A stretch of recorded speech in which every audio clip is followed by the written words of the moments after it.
En segundo lugar, amados, quiero yo compartirles acerca de una situación que se ha venido dando a lo largo de los últimos años. Yo creo que estamos hablando de 20 años, probablemente de 20 años para acá. Yo recuerdo mucho, déjeme contarle esta anécdota para abrir el tema. En mi adolescencia, que de pronto llegaron a la iglesia dos hermanas que, pues, obviamente tengo yo que decirle las cosas como son, ¿no? A mí me llamaron la atención porque una de ellas era una joven que probablemente tendría unos 4 o 5 años más que yo, increíblemente bonita, rubia, de ojos azules, Yo no. muy bella. Yo estaba chavito, yo tendría, ¿qué? Será 16, 17 años, le digo. Y ella tendrá unos 24, 25. Viva con una señora ya de más edad, muy parecida. En aquel momento se me hacía que ya era una señora grande, ¿no? Una señora vieja que tendría 45, 50 años de edad, por ahí, la edad que yo tengo ya ahorita. Pero el caso es que llegaron a la iglesia donde yo me congregaba, entraron al templo y buscaron al pastor, preguntaron por el pastor. Siendo una iglesia enorme, había 11 pastores. Era necesario que hubiera 11 pastores para atender una congregación tan grande. Y uno de ellos le atendió y yo casualmente estuve ahí junto a él. Entonces escuché que lo que ellas decían era que venían porque tenían un mensaje de Dios que tenían que darle al pastor de esa iglesia. Y que pues ellas, la primera pregunta que les hizo el pastor que los recibió fue, bueno, ¿y ustedes de dónde vienen? ¿A qué iglesia son? ¿A qué iglesia pertenecen? Y la respuesta de ellas fue, no, es que nosotros no pertenecemos a una iglesia en particular, sino que a mí Dios me dio una misión profética y yo voy recorriendo el mundo dando la palabra que Dios me da, ¿no? Para las iglesias. Y pues ahí de pasadita, pues sí, yo quiero que usted sepa que el Señor quiere que se levante una ofrenda para nosotras, ¿no? El pastor no recibió la solicitud de ellas, les dijo en ese momento, escuetamente, no fue muy explícito, y les dijo, nosotros así no funcionamos, así no es como hacemos las cosas. Le agradezco su intención, pero pues no hay espacio para que venga y dé una palabra en este lugar, porque ella además quería el púlpito, quería que le dieran oportunidad de compartir su mensaje a toda la congregación. Yo en ese momento me quedé un poquito decepcionado. Me dejó pensando y me dejó inquieto porque me pareció que ahí había algo más profundo que simplemente una actitud de rechazo. Sobre todo porque el pastor que hizo esto es un pastor que era un pastor bien preparado, un hombre de oración, un siervo de Dios. Y cuando él tomó esta decisión, a mí me sorprendió de parte de él porque sobre todo me hizo pensar que debía haber alguna razón de peso. Siendo de parte de él, tenía que haber una razón de peso para su acción. En ese momento me quedé con la duda, no lo pregunté. No estaba yo todavía en condiciones ni de preguntar eso y mucho menos de entender la respuesta. No era el momento. Lo dejé pasar y pasaron los años y con los años llegué a conocer más de la palabra y el Señor me permitió entender algunas cosas y entendí por qué el pastor Pablo Hernández, siervo de Dios que hoy pastorea la iglesia interdenominacional de Nápoles, de la colonia de Nápoles, allá en la Ciudad de México, el pastor Pablo Hernández rechazó a esta persona. Y eso es algo que quiero compartirle hoy, pero ya que platiqué esta anécdota voy a enfocarlo de una forma correcta. Una de las formas de nombrar a, la, a, la, a los ministerios primarios que hoy están al frente de la iglesia, hoy me refiero a la presente dispensación, desde la partida de Cristo al cielo en su ascensión y hasta el día de hoy, es precisamente el nombre de dones de la ascensión o regalos de la ascensión. El Señor Jesucristo, cuando ascendió al cielo, recibió la réplica de los discípulos que le decían, no te vayas, o sea, quédate con nosotros, ¿para qué te vas? Y Él les contestó, es necesario que yo me vaya, porque si yo no me fuera, no podría venir el Espíritu Santo. Y eso, hermanos, es algo tremendo, porque está más allá de nuestra comprensión. La economía divina, es decir, todos los aspectos que rigen la energía que Dios nos da a través de su amor, de su poder y de su voluntad, están regidas por un sistema que es superior a nuestro entendimiento. Y hasta hoy yo no he oído a nadie, y no creo que nadie sepa exactamente por qué era necesario que ascendiera Jesús para que descendiera el Espíritu Santo. No lo sabemos y no es lo importante, porque si lo afirmó el Señor, podemos creerlo. Él sabe por qué. Él sabe por qué y lo sabremos cuando estemos allá en su presencia, pero no se podía. O sea, no había manera de que estuviera el Señor Jesucristo y el Espíritu Santo al mismo tiempo, en el sentido de su manifestación poderosa, en los dones del Espíritu y en el establecimiento de la iglesia y sus dones, los dones de la ascensión, que son apóstoles, profetas, evangelistas, pastores y maestros. Estos son los dones de la ascensión. Estos son los regalos de Dios que pueden ser posibles para la iglesia por causa del Espíritu Santo, que hoy se derrama sobre toda carne, pero que manifiesta la presencia literal de Jesús entre nosotros de una forma espiritual a través de los ministerios primarios. Los 5 ministerios primarios que se han manifestado a su tiempo y en el lugar que les corresponde cada uno de ellos, juntos hacen la identidad de Jesucristo en medio de sus discípulos. El Señor Jesús en su ministerio ejerció las funciones propias de los 5 ministerios primarios en su propia persona. Pero bueno, la mera verdad es que sí, Él era Jesús y era perfecto en su humanidad. No desplegó la gloria de su infinito poder sobrenatural y eterno, porque se despojó de ella para ser igual que nosotros. Pero en su humanidad Él fue perfecto, y en su humanidad Él hizo cosas que para que nosotros podamos realizarlas con todo nuestro esfuerzo necesitamos ser 5. O sea, profetas, evangelistas, pastores, maestros, apóstoles, todos juntos, los 5 ministerios, desarrollamos a lo largo de la historia la identidad de Jesús en la iglesia por causa del Espíritu Santo. Ahora bien, a donde yo quiero llegar es a lo siguiente: los 5 ministerios están juntos y funcionan juntos, como los dedos de una mano. La mano funciona muy bien, su mano es un prodigio de ingeniería perfecta, muy superior a cualquier logro humano, presente o futuro, porque dudo mucho que lleguemos a producir una mano que haga todo lo que hace la nuestra.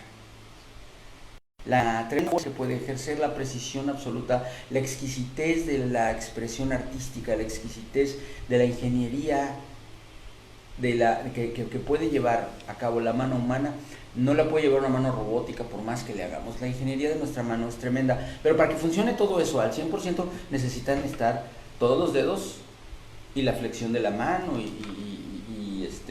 los músculos de la palma y los tendones.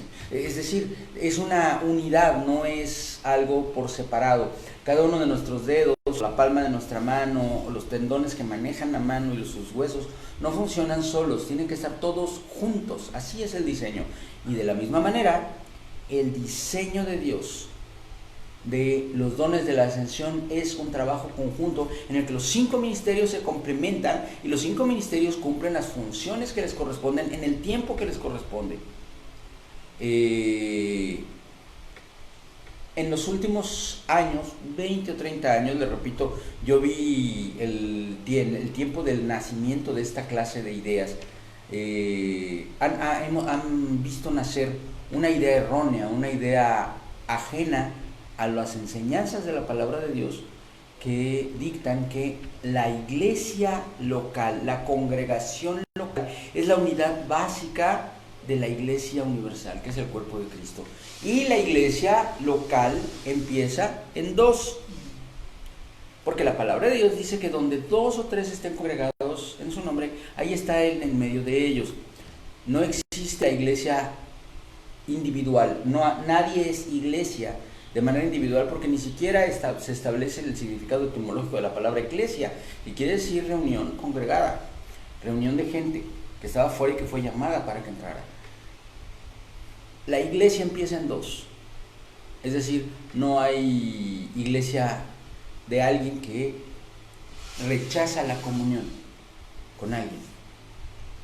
Y en los últimos tiempos se ha visto el nacimiento y se ha visto lamentablemente también el desarrollo de pseudoministerios autónomos, predicadores itinerantes, profetas itinerantes, evangelistas itinerantes, apóstoles itinerantes que no tienen ministerios desarrollados, pastores sin congregación, maestros que enseñan a quien se deje, porque no forman parte ninguno de esos 5 supuestos ministerios primarios de una congregación, y no forman parte de un equipo de trabajo de ministros que en conjunto desarrollan la identidad, el carácter de nuestro Señor Jesucristo. Esa es la magnitud de lo que yo le estoy diciendo, y quiero que usted lo analice de acuerdo con la palabra de Dios. La carta a los Efesios nos habla de un establecimiento de los 5 ministerios a fin de perfeccionar a los santos, a fin de desarrollar una iglesia poderosa, una iglesia santa, una iglesia capaz de hacer la obra de Dios. Es decir, nosotros, y yo me cuento con orgullo y gloriándome en Dios, no en mí, entre los 5 ministerios primarios como pastor y como maestro, me cuento como un servidor, como un sirviente, como un siervo, como el que está para servir a la iglesia, no para ser servido y mucho menos para ser reconocido desde un punto de vista personal, sino para servir. Fuimos llamados a servir, y no es que nosotros seamos mejores que otros, es simplemente que a Dios se le dio la gana, y yo se lo digo con toda claridad, porque yo no puedo hablar de las otras personas que tienen un llamamiento a un ministerio primario, pero de mí sí puedo hablar. Yo sé, se lo digo muchas veces de esta forma, un poquito chusca para algunos, pero yo sé por qué lo digo. Yo sé la clase de cucaracha que soy. Yo sé la clase de persona que sería sin Cristo. Y me doy miedo y un poquito de asco. Es en serio. Yo sé de dónde me sacó el Señor. Yo sé de lo que el Señor me libró y me libra todos los días. Yo sé lo que Él ha hecho en mi vida. Y yo sé que todo aquello que yo puedo ofrecer como individuo y que puede valer la pena, proviene de Dios. No es cosa mía. Y además sé para qué es. Es para servir a la iglesia, para servirle a usted, para servir a la gente, también a los que no son iglesia. Porque ese es el llamamiento que Dios me hizo. Y lejos estoy yo, de verdad, de estar aquí porque esto me convenga desde un punto de vista humano. Los que me conocen de toda la vida saben de mi vida secular, de mi preparación secular, de los empleos que yo tuve antes de trabajar a tiempo completo para el Señor, y saben que es verdad lo que les estoy diciendo.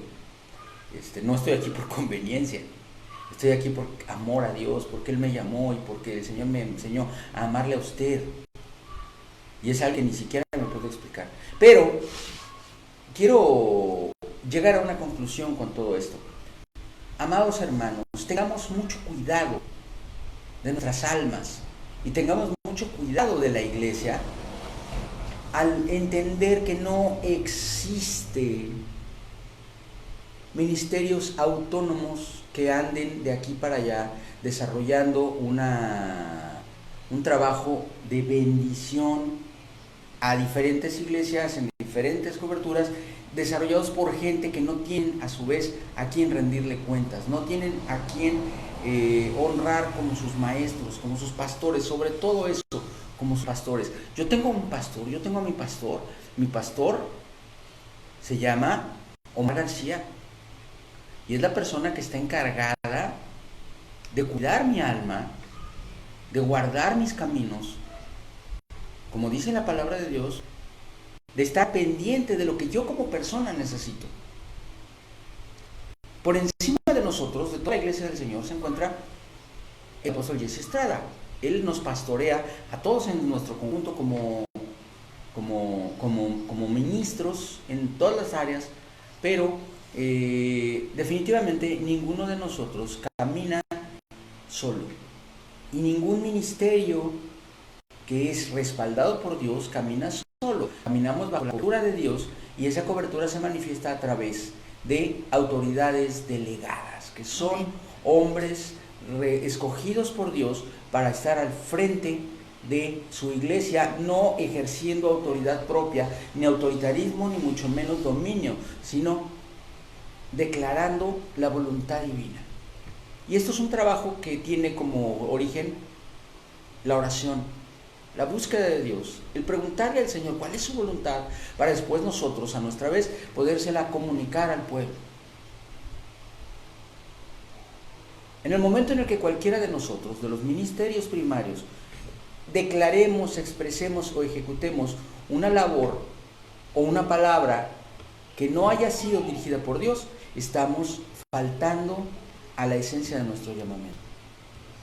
Esto no se trata de voluntad ni de autoridad propia, sino se trata del ejercicio espiritual de Cristo en su iglesia a través del Espíritu Santo, que es quien dirige y quien administra la iglesia, y lo hace a través de autoridades delegadas que somos, por la misericordia de Dios, conducidos por el Espíritu Santo.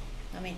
Así que, dos cosas. La primera, tenga cuidado de los ministerios autónomos, de los ministros que no se sujetan a una autoridad, de aquellos que dicen que por única cabeza tienen a Cristo. En esta tierra hay autoridades a las cuales tenemos que ser sujetas. Y por supuesto, que la cabeza de todos es Cristo. Pero la honra a la autoridad, tanto secular como de la iglesia, es la manifestación cotidiana del gobierno teocrático, del gobierno de Dios. El gobierno de Dios se da a través de sus siervos. Y sus siervos a veces ni siquiera saben que son sus siervos. Me estoy refiriendo muchas veces a las autoridades seculares. Ellos no lo saben, pero si están donde están es porque Dios los puso. ¿Los Nicodemos? Mire, Nabucodonosor es la esencia del anticristo. Nabucodonosor es el corruptor. Nabucodonosor es el que busca idolatría, ser idolatrado. Nabucodonosor es aquel que le robó su identidad a los jóvenes judíos, castrándolos para que no se reprodujeran, y después cambiándoles hasta el nombre para destruir su identidad. Y de Nabucodonosor, la Biblia le nombra en 3 ocasiones Nabucodonosor, siervo de Jehová. Búsquelo y lo va a encontrar ahí en el libro de Daniel. Se va a espantar cuando lo vea, y entonces se va a dar cuenta de que todo está bajo el control divino. Amén. Pero nosotros hoy en la dispensación de la gracia tenemos la bendición de poder tener claro el fruto. Y el principio del fruto es la humildad y la sujeción a la autoridad. Lo segundo que le quiero expresar es que Dios además baja su voluntad a través de una línea que no se quiebra para derecha ni para izquierda. Si usted forma parte de una iglesia local, usted tiene en su iglesia local a una autoridad específica, a su pastor y a quien él delegue. Las autoridades delegadas del pastor hablan con la voz del pastor, pero el responsable es el pastor. Y sobre su pastor hay un supervisor que puede ser un apóstol o puede ser un pastor encargado, y por encima de todo está en el caso de la Iglesia del Señor, está el pastor Jesse Estrada. En el caso, por ejemplo, de la Iglesia Interdenominacional, está el hermano Aarón Cortés, y así sucesivamente. Tenemos nosotros la bendición de que nos haya sido dada un frente visible, audible, sensible, porque a veces se complica escuchar la voz de Dios, Pero por eso el Señor ha delegado su autoridad en hombres llenos del Espíritu Santo, llamados a expresar la dirección divina. Medite acerca de esto, ame a sus autoridades, ore por nosotros, ore por los que están en autoridad, porque es una responsabilidad tremenda. Porque para usted, si yo digo una tontería, lo más que puede pasar en el mejor de los casos es que usted diga, este pastor se equivocó, e ignorarme, y bien hace. En el peor de los casos, usted a lo mejor no se da cuenta de lo que, de que yo me equivoqué, y entonces usted va a caminar en una dirección errónea, pero Dios no le va a hacer usted responsable de eso, porque el que obedece no se equivoca. Los responsables somos nosotros, y a nosotros se nos van a exigir cuentas de lo que hagamos. Usted ame a sus autoridades, ore por ellos, no ande como los colibríes picando de flor en flor. Reciba palabra de Dios en su iglesia local, reciba la enseñanza de quien Dios ha puesto como autoridad sobre su vida, y usted va a encontrar gran bendición y paz de Dios sobre su alma. Si hay un predicador que le gusta y que predica más bonito, pues qué bueno para los que son sus ovejas. Usted tiene a su pastor, a lo mejor no es tan ameno, no es tan divertido, pero el mensaje de Dios es el que le corresponde a usted, porque Dios lo tiene ahí en esa iglesia por eso. Si usted quisiera que estuviera con otro pastor, entonces lo llevaría a otra iglesia. Ese es otro proceso y algún día hablaremos de ello. Pero si usted está en la iglesia que se encuentra, ahí es donde Dios va a bajar la palabra que a usted le corresponde. Amén. Medite en ello.